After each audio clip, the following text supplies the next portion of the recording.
This is Shane Healy, 3AW Football, bringing you two big games this weekend. Saturday, Carlton Footscray. Sunday, Northern Collingwood.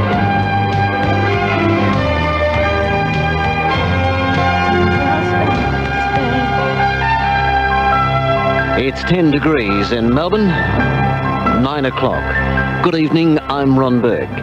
Strong winds have caused blackouts in many Melbourne suburbs tonight. The SEC says winds have blown trees across many power lines and crews are working to restore power.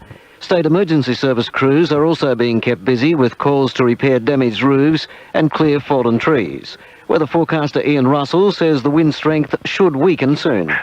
Well, for most parts of the metropolitan area, there'll be a little bit of moderation. I think perhaps the worst is finished, but the substantial moderation will only come after about midnight, 1 a.m, when a cold front moves through, and there'll even be a few squalls just along that frontal change, and then the winds will moderate quite substantially for the rest of the night. The Labor Party's left wing is tonight deciding whether to oppose the planned sale of Qantas. Details from Lyndall Curtis. Party delegates are due to vote on a resolution about the billion-dollar airline sale by Friday. Some left members are opposed to the privatisation of the merged Qantas and Australian Airlines, and the faction is discussing whether to support the resolution. However, if the left opposes the sale and there's no party agreement on the wording of the resolution, there's a chance the vote will be called off altogether. That matter will be decided by the party's national executive during a phone hookup on Wednesday. Lyndall Curtis, Canberra. The Heinz Food Company has issued an urgent warning to parents after recalling cans of baby food which could carry harmful bacteria. The warning applies to 125-gram cans labelled Heinz strained peach and apple, but which in fact contain baked beans and ham sauce. Heinz says the food is inedible and carries possible harmful bacteria because of inadequate cooking time. Heinz has urged people to immediately dispose of the cans, which bear the numbers EX661742HBD. A senior minister in the Kerner cabinet has accused New Zealand PM Jim Bolger of being sexist. Mr Bolger has referred to Premier Kerner as being a fat lady and a whinger after the ALP broadcast TV commercials showing New Zealand as an economic wasteland.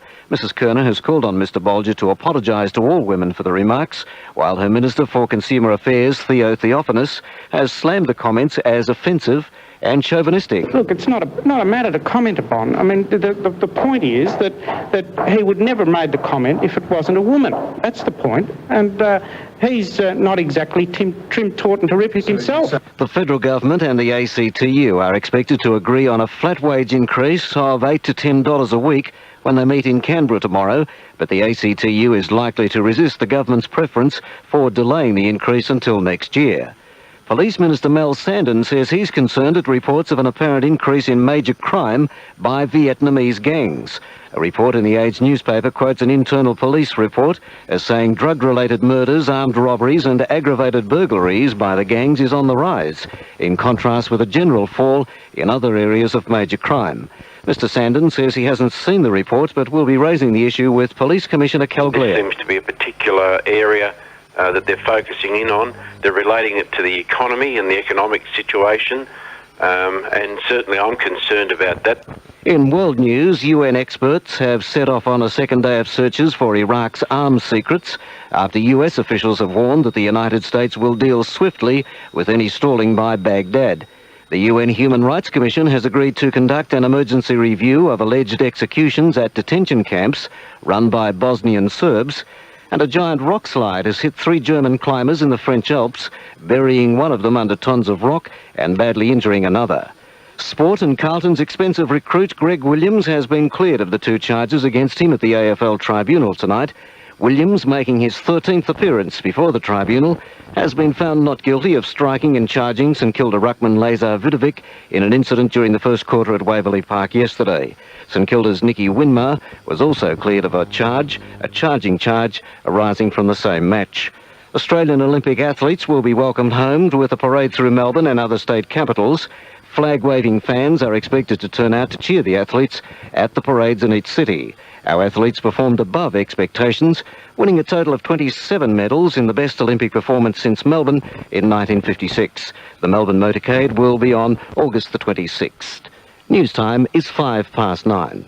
I'll be back shortly with Melbourne's weather. If you're looking for a carpet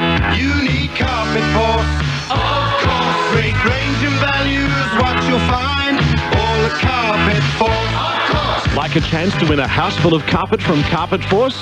Then drop into Carpet Force at the corner of Bond and New Streets in Ringwood and fill in an entry form. A house full of new carpet could be yours. You'll save time and money if you ring Carpet Force.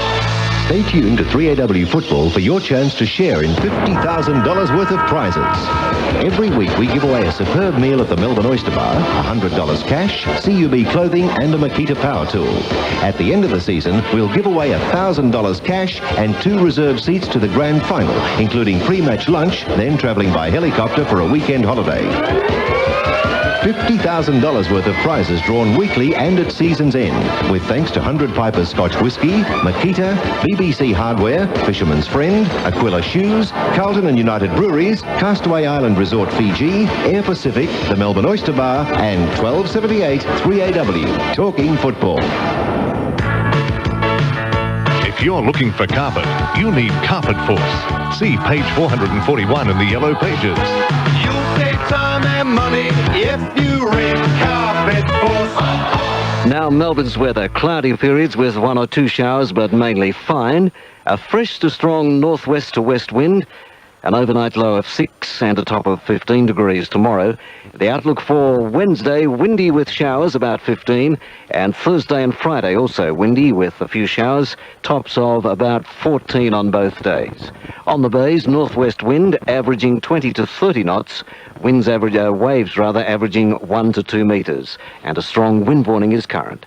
Now 10 degrees in Melbourne. I'm Ron Burke, 1278 3AW. Back to Nightline with Bruce and Phil. Thank you, Ron, and good evening for a second time, ladies and gentlemen. First, let me profusely apologise for what has just happened. Not Ron's reading of the news, but the last hour.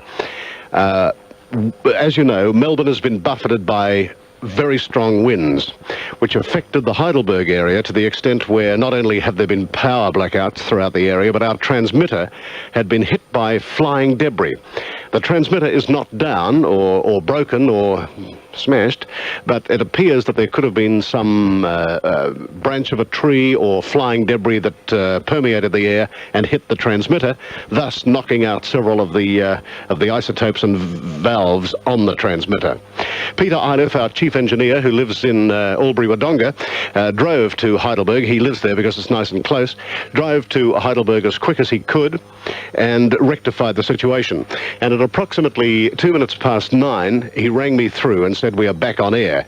He's working like a navvy as we speak, up a 65-foot mast being blown in all directions, but there, like a ragged soldier, will work on through the night. And that's the situation as it stands. We have been off air for exactly an hour. Good evening, ladies and gentlemen, for the second time tonight. I hope Peter doesn't electrocute himself up there. It could be dangerous. Well, Alice Wills from the Richmond Football Club, who always listens to Nightline, rang through to Bernie, not Bernie Tasmania, Bernie Finn is his name. He's our producer. That's right, until Thursday. And I've got news for him. She said, well, it's not going to happen beforehand. It could have. If he doesn't lift his game, of course. Have you started a collection or anything yet? Are you sending around a card to be signed? Alice Wills rang and said that, Bernie, we are off air. And that was the only official, it was from Alice Wills of Richmond that we found out we were off air. Did any of the executives care to call in and see what was going on at any time? I am not over sure. The last 60 minutes? I'm sure they would have. I think Vern Stone and Peter Rinaldi would have, for sure, and probably Peter Meehan. I'm positive. Peter Meehan. Even Yvonne Lawrence, our publicity director, I'm sure she would have been in touch with the station. Yes. So we apologise. We've had people ringing the station. Could you explain technically why we went off air? You've told me about the transmitter at Heidelberg and debris hitting the bars, but what exactly happened to trigger off the dead air? Well, on the top of this building, there's what we call an amplifier and a sender or a feed, right? So it goes from the dish. That would be amplitude modulation, yes, as in AM radio. AM.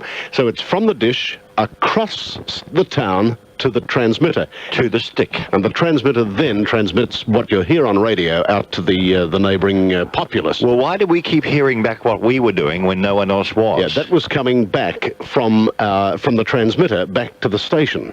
But how could it if the transmitter was off the air? Well, the transmitter wasn't off the air. The transmitter was still taking a feed, but it had been damaged.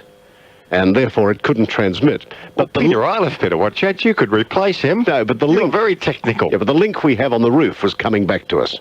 That's we the were missing sort link. of eating ourselves, if you like. So what it means is that precisely an hour ago, when we were doing what we loosely call opening remarks, it all was dead air. It was all for naught. No, it wasn't. Why? Now, unbeknownst to us, Bernie Finn, who was taking a collage, in other words, a collection of all of our programs, the best of. Oh, he's going to keep them, I suppose, once he leaves as a souvenir. He wants a tape of a souvenir, and he's going to call the tape "The Greats I Have Worked With" or "My Blackmail Tape," which he's going to use in door knocking. So all is not lost. No. We still have it. Well, why don't we replay precisely what we did that's a good an hour ago? Now, you'll hear the momentum and the drama as it builds up in this program from what was a cheery, normal opening. Oh, yes, very affable to when we tonight. hear the news from Bernie that we could be off air. So listen. And then our tone changes when we think it's all for nothing. Very savage when we realise that 10 minutes has been lost. Yes. So let's... You could never repeat that, could you? I mean, apart from having it on tape, you could never recreate the magic. Well, no, because here we are on air and nobody else can hear us. So we were really only playing for ourselves. Like a radio station that we used to in your bedroom when you were a kid. Yeah. So let's go back to Ron... What happened at 8 o'clock? Something hit the transmitter. No, I mean, what was Ron doing at 8 o'clock, and I've forgotten what we said. Well, he was doing something loosely called the news, and he was tailing it off with the weather. So this is what happened before the dramatic announcement. Morning, the overnight low 6 degrees, and a top of 15 tomorrow. The outlook for Wednesday, windy with showers about 15, and Thursday and Friday, windy with a few showers about 14. A gale warning is current for the bays, north to northwest wind of 30 to 40 knots, turning northwest to westerly overnight and decreasing to 20 to 30 knots, waves of 2 to 3 metres, decreasing 1 to 2 metres. It's now 10 degrees in Melbourne. I'm Ron Burke, 1278 3AW. Time now for Nightline with Bruce Mansfield and Philip Brady.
Good evening, everybody, and welcome to Nightline for the start of another week. Monday night has rolled round again, and it's good to be with you.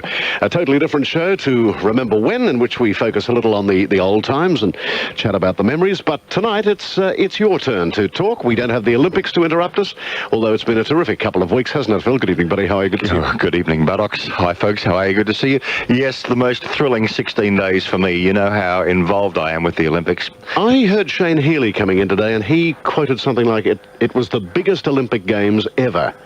I don't know whether in capacity of events or audience or... I think Shane would be referring to the number of countries competing this year. Yes, of course, South Africa. They were back in, and other countries that hadn't appeared for years. The unified teams of Europe. Exactly, from what was formerly USSR and so on. But I must admit, from time to time, I did sneak a look at the television. I mostly let 3AW be my guide, but at 4 o'clock this morning, I jumped up and watched a little of the marathon. I was listening to it on Keith's program as well. And even with the closing ceremony, I thought, well, I'll have the 3AW audio on. Sad. But I'll watch the Channel 7 picture. Very, very disappointing, you know, when the station that feeds you, albeit... not very much. The station that feeds you is the one that you spurn. No, I didn't spurn. I was listening. 3 billion people watch television. I mean, would you expect me to leave it switched off the whole time? I would hope that Nightliners have stayed with us and listened to the Norman May commentary and of course they Howard Hughes descriptions. Yes, well, of course they would have. And it's not to say we won't be going back to Barcelona. We might find a reason to go back at 8:30. Oh, just why? from habit. Incidentally, at 9:05, we do have a World world exclusive. We will be speaking tonight on Nightline to Baron de Coubertin, who in fact was the founder of the modern Olympics in Athens in 1896. I have been warned he's a little deaf, that I'll have to repeat myself a bit, but he'd have to be 140 now, wouldn't he? Would have to be.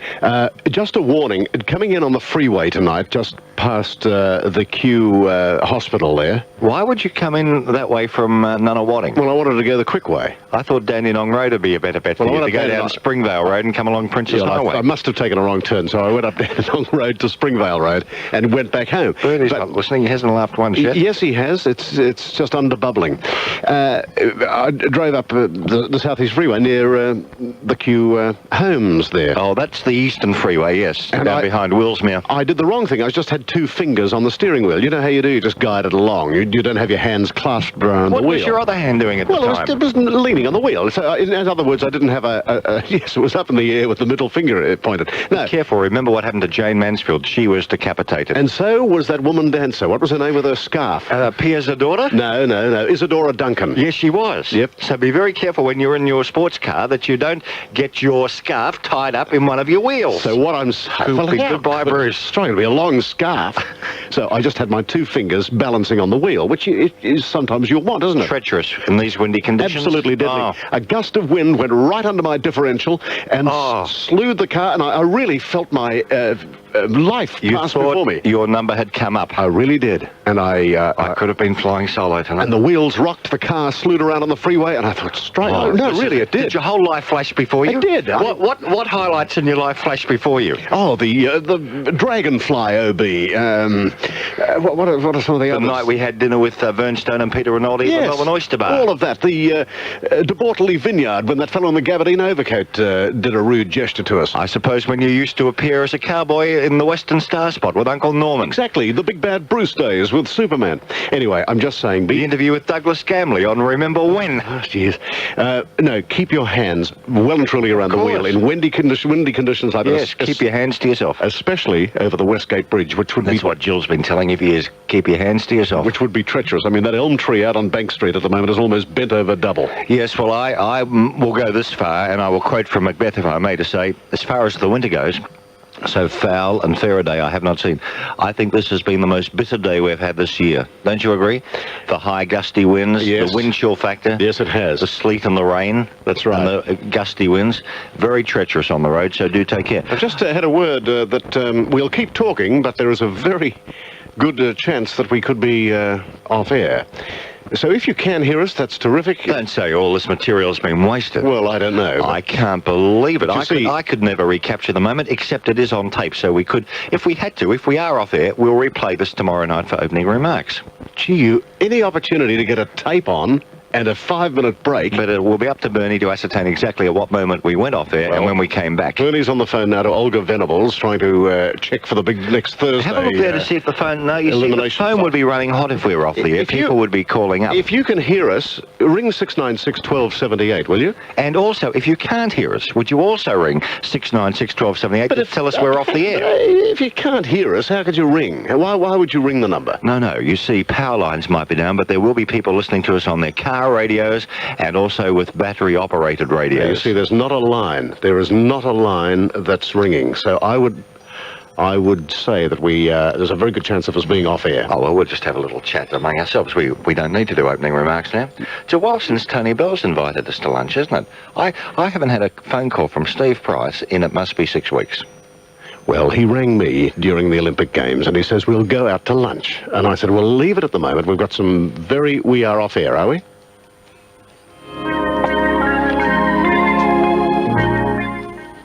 And that's what happened in that first hour, which you didn't hear and which we have just realised people didn't miss much after all. Oh, that was all right.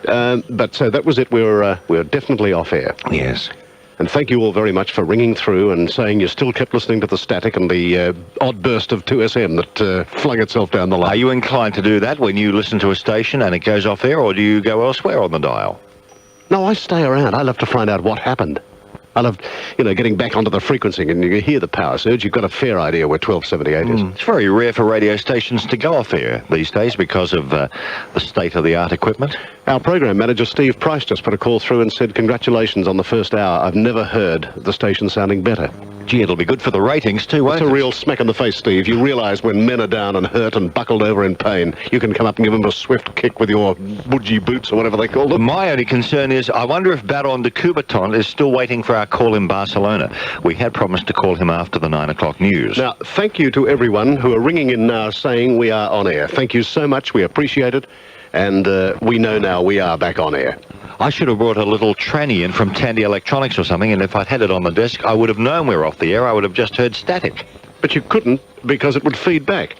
That is a problem, isn't it? Not if I had headphones on. It wouldn't happen. Wouldn't it? But then you couldn't hear it. Are you very technically minded? I mean, did you think of rushing out to the control room to change some valves? No, I'm just thinking, in the old days, when I first got into radio, there was a duty technician who'd always be in the control room, invariably asleep or playing cards or patience with himself. But he'd be there. Like a fireman waiting for a call. In the case of emergency. In the big days of radio, before television in the 40s and 50s, night time was peak time. Of course, all your big shows went to air at night, and you'd have a staff of about 3 or 4 duty technicians working in the control room. Yes, you would. And now, of course, Peter Iliff got in from Ballarat, where he lives, and makes his way to Heidelberg. Do you think a battery might have gone flat or something? No, I think an elm tree or a flying horse or something like that has hit the transmitter. It is a worry because, you could get home and find your roof's disappeared, or in your case, the caravan might have blown away with Jill and the children. Well, you see, the transmitter has been out there for 60 years. It's out in Templestowe, Eltham Way. Oh, yeah. And I thought to myself, well, in 60 years, if it's fallen down or been blown down by the gusts, that's some sort of record. But as Bernie Finn pointed out, who's more of a technical genius than I am, he said, yes, but it's taken a lot of buffeting over those years. I thought, Bernie, you're talking pearls of wisdom there. Yeah, more than 60 years the station's been on the air. Television stations occasionally go off the air and a slide comes up. We apologise for this break in transmission. Yes, they do too. But it's rare in a radio station. But we put the time to good use. I went down to the kitchen and started thinking about the world in my diary. You did not. You got 2 chairs together down near that billiard table and went to sleep. I was thinking of nicking out to the Embassy Cafe for about an hour, and then I thought better of it. You'd better. I mean, if we'd have nicked home, thinking, oh, well, we're off for the night. We're off the air there for the would night. have been the biggest blazing row tomorrow. There'd be couriers, there'd be everything. Oh, there'd be Mimos under the door at 8 o'clock in the morning, Get wouldn't your there? bottom in here right away. Because, as I said to Steve, we're not slack. No way. No, we'd work through thunderstorm and torrent. But we are destined never to get back our 4-hour shift. I mean, through the Olympics, we understood, of course, we had to have block coverage.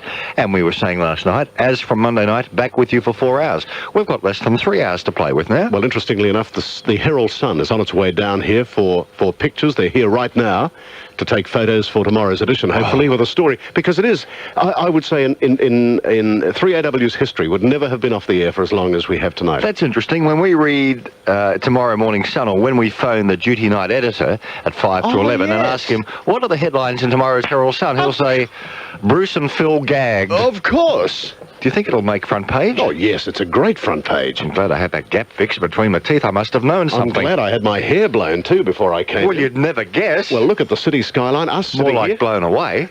It'll be a great shot. So look out for the Herald Sun. How come some nights you're very thin on top and other nights it looks quite bulky and lustrous? Well, how does it look tonight?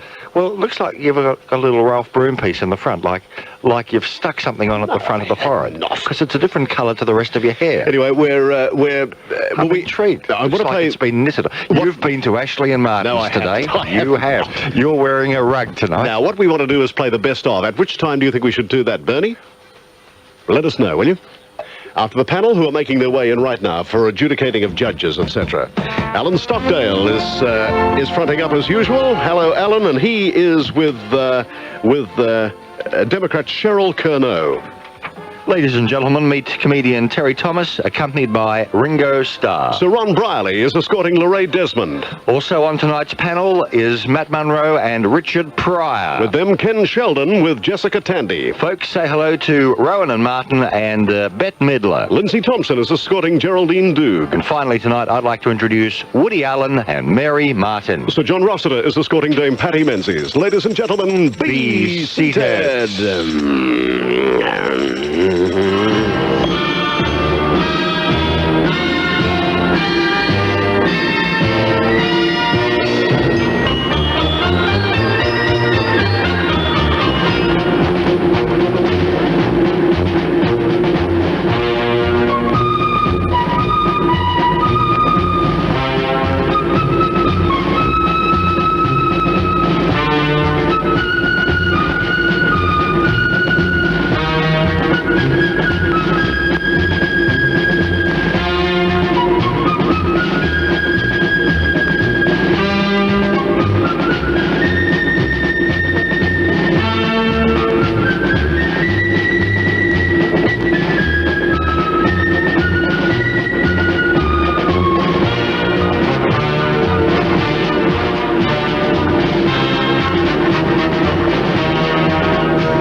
Coles supermarkets have most stores open till 10 p.m. Monday to Friday. And now Coles Paran, Brandon Park and North Bourne are open 24 hours a day from 7 a.m. Monday till 5 p.m. Saturday. So you've all the time in the world to shop for everyday low prices.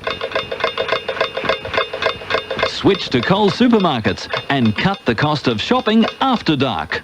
Headed for the snow? Don't miss 3AW's snow reports Wednesday and Thursday mornings and Wednesday, Thursday and Friday afternoons.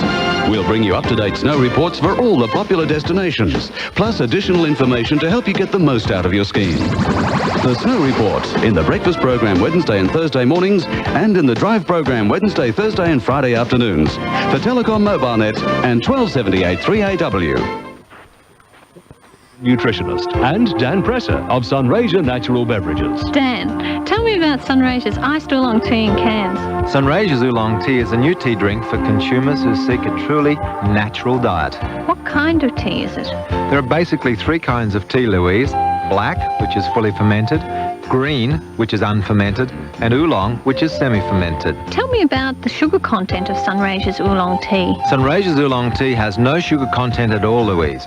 It's ideal for people who can't have or don't want sugar in their daily diet. And it's virtually caffeine-free. Also, Louise, it's great as a mixer drink with either scotch or vodka. Sunraysia's iced oolong tea is 100% natural with no artificial flavours, colours or kilojoules. Great with a twist of lemon or orange. Sunraysia's oolong tea in the convenient black and gold ready-to-drink can is available now at Safeway, the Fresh Food People, Myer Melbourne Food Hall and Dimaroo. Melbourne is still Australia's #1 city for the very best in dining. 3 million Melburnians dine out at least once a year. There are over 4,000 restaurants around town. They're either great, mainstream, tucked away or unusual. 3AW's Dine Out Melbourne, the first ever dining guide with over $700 of free dinner vouchers, is now available. So get to know the cheap, expensive and in-between places to dine with the recession-busting book, which allows you to buy one meal and get one free. 3AW's Dine Out Melbourne, available at all newsagents, Coles supermarkets, Kmart, Target, Collins booksellers, in fact almost everywhere. One night out gets the cost of the book back. 3AW's Dine Out Melbourne. Get a copy now. Here's Bruce. Here's Philip. What about classic fragrances from Dunny? From June. Where? Oh, June. And I believe it's one of the biggest perfumes since the launch of Poison, which was approximately 6 years ago. So I'm really looking forward to it because I'm mad on perfumes. That Poison took off like hotcakes, didn't it? Yes, it did. It did. It was a lovely perfume. Yes, my wife wanted to get Poison and I got some for her. It didn't work. I like all the Christian Dior perfume. What about Elizabeth Taylor's Passion? Did that take off? Yes, I think it did. Yeah, I was fortunate enough to get some Passion from America. It's been a while, hasn't it? Yes, it has. Bit of bad news coming through from the Public Transport Corporation regarding a derailment. Gary Turner is from the Public Transport Corporation. Could you give us more details, please, Gary? Yes, good evening, Bruce. At this stage, a goods train that was travelling from Adelaide to Melbourne derailed at a place called Canawingara, just outside Bordertown. Now, I just feel that you two boys should have a medal or something other for your comments or your taking off of Jesse Owens the other night. I have laughed myself sick night after night ever since about seeing whether she was alive or not. I'll just see, you said. And I thought that you were very clever. And I've never rung you before, but I just thought I had to do it. Had a good laugh, did you? I've had a laugh all my life about things, but that really got me in, and I've been telling everybody about it. Well, Dawn, we may try to speak to Jesse Owens again, before the Olympics conclude. Who knows? Especially to Trevor. Oh, that's his wife, you know. Yes, I know. All right, Dawn. You got me right in. Let's say hello to Chelsea. Yes, Chelsea? Hello, my darling. G'day, Chelsea. G'day, Chelsea. You lurch right into the character. I love you. How are you? Here you go, my darling. Oh, not bad. I've been watching the Olympics, my darling. You like it, Chels? I love it. I particularly like the swimming, my darling. Why is that, Chels? All those bronze bodies in those speedos, my darling. Oh, Oh, dear, I can tell you some things. Yeah, you don't want to get too crazy because you're not young anymore, Chels. Oh, darling, I could just imagine you in a pair of Speedos. Oh, I'm wearing a pair, right? I'm just at a mental block. Oh, no, I could... I'm wearing a pair now, Chels. Darling, you're just... Oh, look. Can't see them because of my stomach. Oh, my darling, I tell you what, it can't be that bad. I think it looks very, very sexy. Yeah, I've lost a lot of weight. You wouldn't know. You've been eating your light and easy food, have you, my I darling? used to be a huge, overweight, beer-guzzling gawk, but now I'm just a 14-stone beer-guzzling gawk. Here's the 2 o'clock special. Replying to with the gentleman asking about the razor blade radio. Yes. And the razor blade, provided it's not a new one, and it's old, and it's been banged about a bit, it will have oxidised. And it forms the detector, passing a current in only one direction. The safety pin, a sharpened safety pin, was used in replacement of the cat's whisker. I hope he's familiar with the cat's whisker. Yes, we actually talked about that, didn't we, Tony? And yes, and one needs to search about on the razor blade to find a suitable oxidised area to give you the required detection. So what do you put on the razor blade? A pin or something?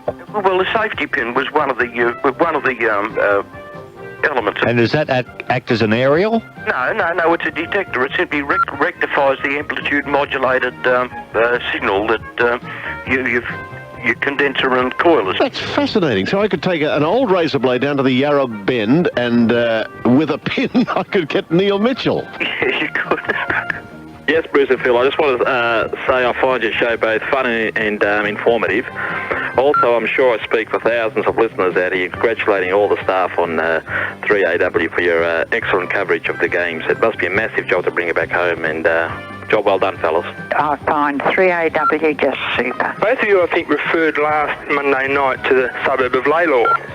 Now, all my upbringing taught me that was Lola. It really bugs me, all these sports announcers that talk about having back-to-back wins. I'd like to know how you have 3 or 4 or more consecutive back-to-back wins. About a month ago, Ron Casey on the Sydney radio station said on Real Life on Channel 7 that all radio talkback listeners who phoned in were really only cannon fodder. They're used up and then cut off. But I think at least on 3AW, everyone on the Nightline, thanks to Bruce and Phil, gets a fair hearing. Lots of help, advice, entertainment, so we can all get involved, you know. I just feel that with the approaching election, I think all broadcasters, and particularly 3AW, because it has a fairly high political content, particularly during the day, we need to be very, very aware of the fact that people listen to the radio and are affected very much by the views and opinions that they hear over the airwaves, and I think the broadcasters, the interviewers, have to be very, very certain and very particular that they don't inadvertently introduce any form of bias, either one way or the other.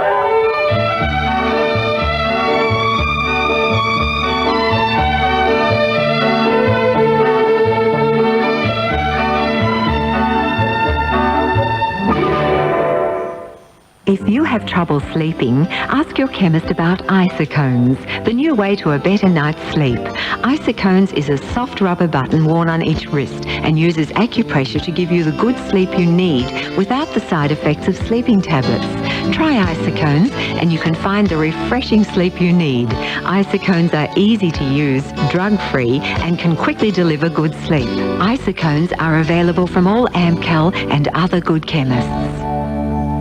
It's time to pay tribute to young Victorians through the Channel 10 Young Achiever Awards. There are 7 categories, including the Mitre 10 Community Service Award and the Melbourne Water Environment Award. Other categories are sports, arts, science and technology, career achievement and regional development. Nominees can win up to $10,000 from the Commonwealth Bank, a trip from Ansett Australia and Hilton Hotels, and the Car of the Year, a Nissan Pulsar Q.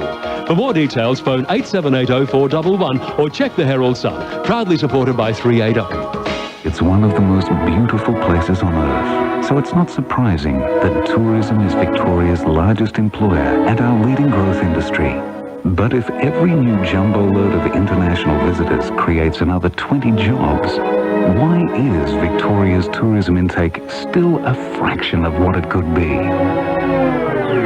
something is wrong. This week is Vic Tourism Week. The aim is to visit your after travel agent for a fact sheet, and let's take the brakes off Victorian tourism.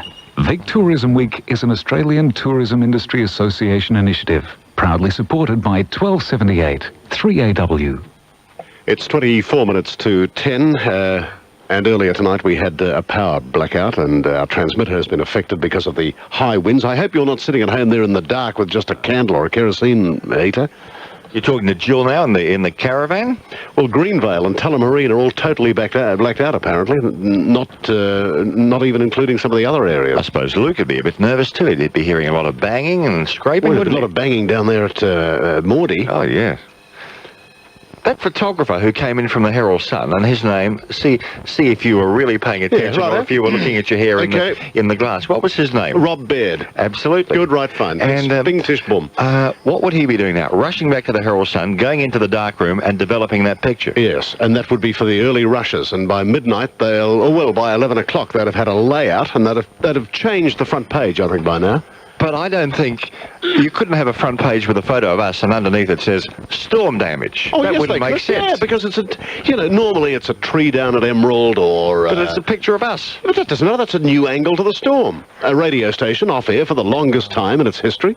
You were a bit put out because instead of looking at you, I was sneaking a look at the camera. Yeah, but that's abnormal. You said, you want a pose shot? I can stand here with the zither playing goody-goody. I said, no, that's not the way we normally do it. No, but you see, you were throwing your arms around, and I sort of snuck a look at the camera as if it was an aside. No, well, don't. Say, I'll let you in on the joke. No, I don't like that. But I don't think it'll make page one. It'll be maybe front the page. sporting page and the back page. It'll be you and I plastered across the front with Mona loses at Bath.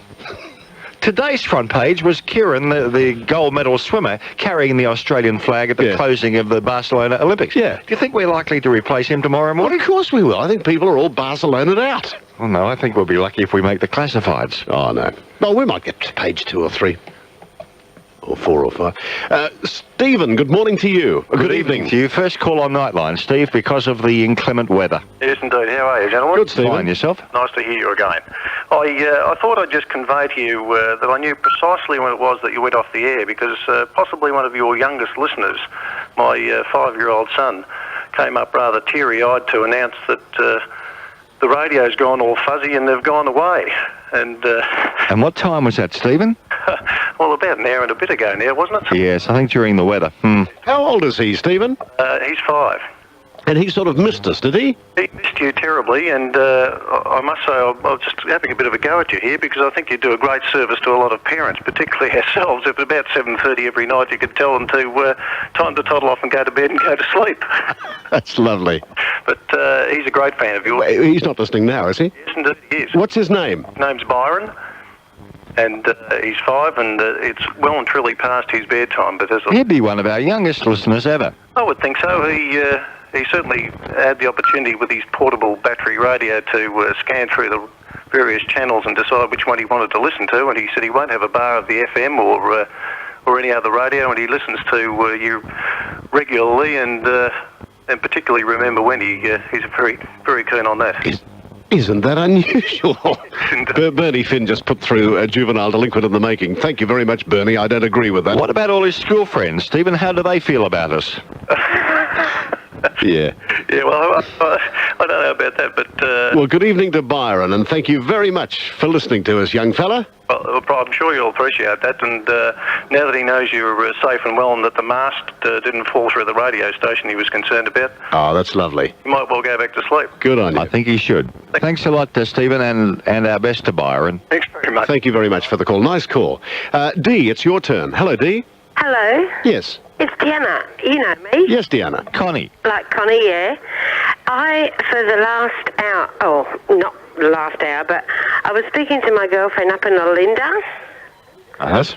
And she got blacked out, everything. Oh, Linda. Over in, Right. Mount Dandenong. Yes. But I got a phone bill in today, and we are all laughing about it. Would you like to listen to my phone bill? Yes. Tell us about it. $20,892.02. You're kidding. No, and I've sort of looked down. I phoned Telecom, And this lady said to me, well, that's correct. And I said, well, could I speak to a supervisor? I mean, how can you... $20,000 and... Telecom would never let your account accumulate to that extent anyway. Anyway, I said, well, look, supervisors were otherwise preoccupied. I said, well, you know my number, you phone me back. And I phoned, as you know, I'm going through a work care situation, if you remember right. Yes, yeah. Of course we do. And I phoned my solicitor, and he nearly fell off his seat. He said, look, bring that in. And when I'm not bringing it in until tomorrow. But when I look down, my mother is in Brisbane, and she made economy phone call, reverse charges, for 1 minute 25 seconds. It cost us $840.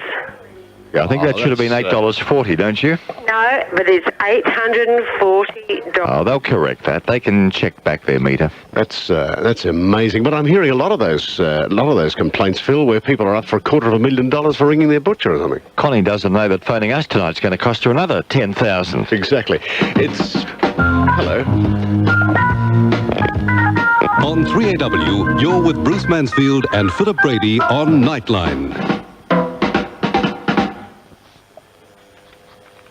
I got a box of prose today, some philosophy pieces from Doug Dunn, Phil. He was the author of I Brought a Puppy Home. Oh, yes, I have one of Doug's books, yes. And he says that if you'd like a copy of I Brought a Puppy Home One Day, he's available on wall posters, size 300 by 440 kilometres. Oh, that'd be millimetres, I mean. 300 by 440 millimetres. You can write, sending $5 per copy, which includes postage and packing, to... Doug Dunn, D-U-N-N, Post Office Box 119, Essendon, Victoria, 3040. And I'll keep this if any of you forget it.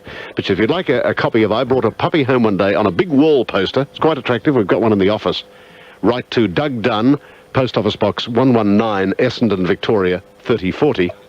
I must bring you in a copy of Doug's books. There are other pieces I'm sure you'd enjoy doing from the same book. Yes, and he's written in and sent me a lot of them today, and I appreciate that, Doug. He sent me the book when I was up on the Gold Coast, actually, which for me, Doug, was a touch of home. And I also had a lovely letter for us both. My name is Lisa Collins, and I work full-time at the Ilkira Hostel, where adults and intellectual disabilities live.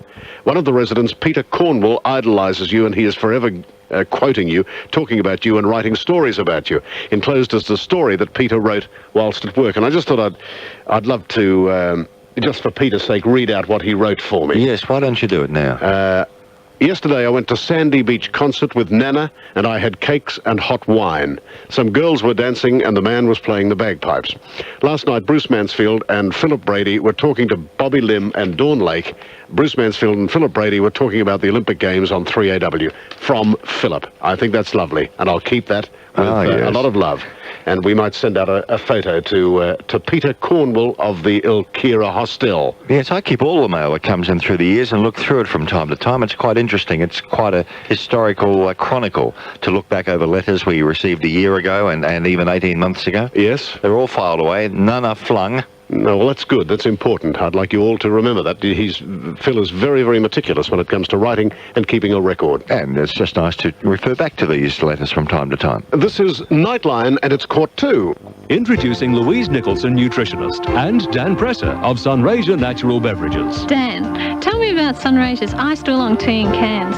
Sunraysia's oolong tea is a new tea drink for consumers who seek a truly natural diet. What kind of tea is it? There are basically three kinds of tea, Louise. Black, which is fully fermented, green, which is unfermented, and oolong, which is semi-fermented. Tell me about the sugar content of Sunraysia's oolong tea. Sunraysia's oolong tea has no sugar content at all, Louise. It's ideal for people who can't have or don't want...